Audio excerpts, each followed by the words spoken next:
So the question given is a lift starts from rest, it accelerates, its acceleration is plotted against time. When it comes to rest, its height above its starting point is. I will divide this graph into three parts from t is equals to 0 to t is equals to 4 seconds. Here we are having a constant acceleration of plus 2. So here we can write velocity will be is equals to 2t. We can write velocity as dx upon dt.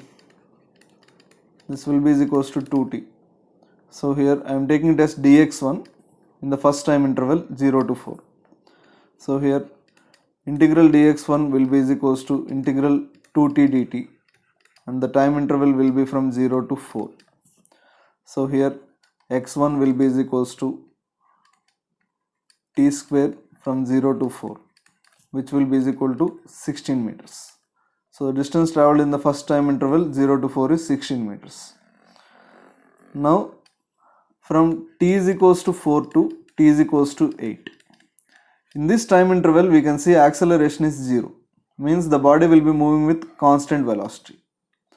At t is equal to 4 seconds, the velocity will be is equals to 2t, which is 2 into 4, which will be 8 meters per second.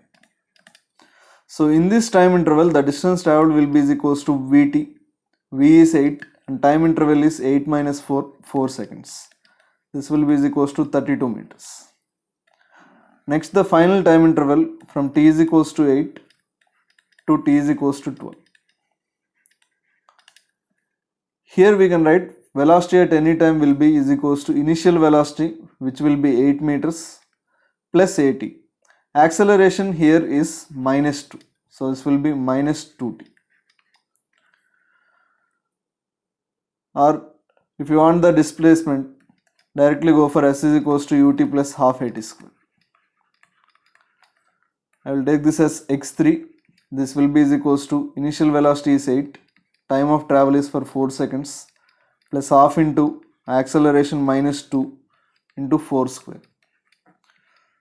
So this will be 32 minus 16, which is equal to 16 meters. So the total displacement traveled will be 16 plus 32 plus 16. This will be is equals to 64 meters. So option B will be correct.